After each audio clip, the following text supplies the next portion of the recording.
বাংলাদেশ আজকে স্বাধীন। বিএনপির প্রতিটি নেতা কর্মী, হিন্দু বৌদ্ধ খ্রিস্টান সবার পাশে আছে, থাকবো।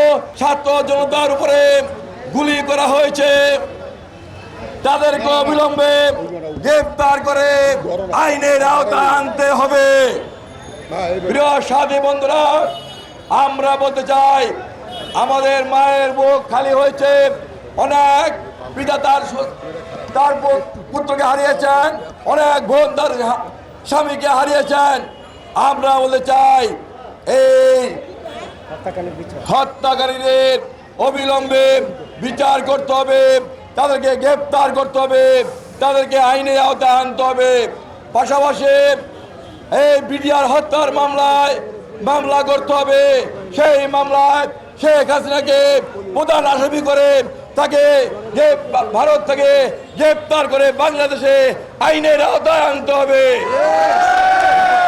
শাপলা চত্বরে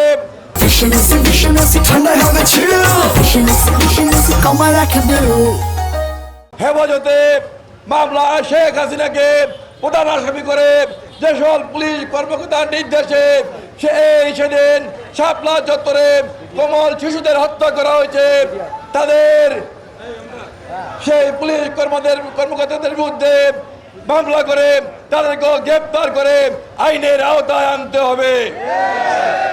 সাথী বন্ধুরা, আমরা প্রায় 17 বছর আন্দোলন সংগ্রাম করে আজকে ছাত্র জনতার গণ আন্দোলনের মাধ্যমে একটি ফল আমরা পেয়েছি।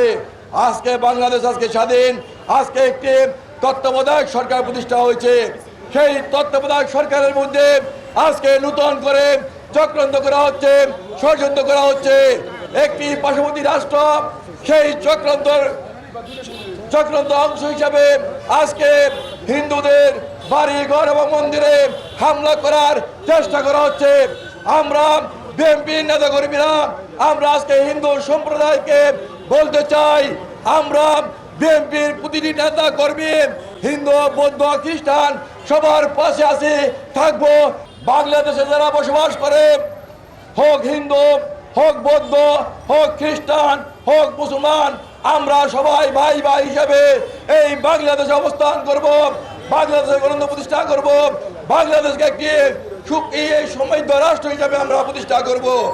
তাই এই বাংলাদেশের ভিতরে অবস্থান করে সব বাংলাদেশকে রক্ষা করার দায়িত্ব আমরা বিএনপি নিয়েছি। এটা হলো তারেক রহমানের নির্দেশ।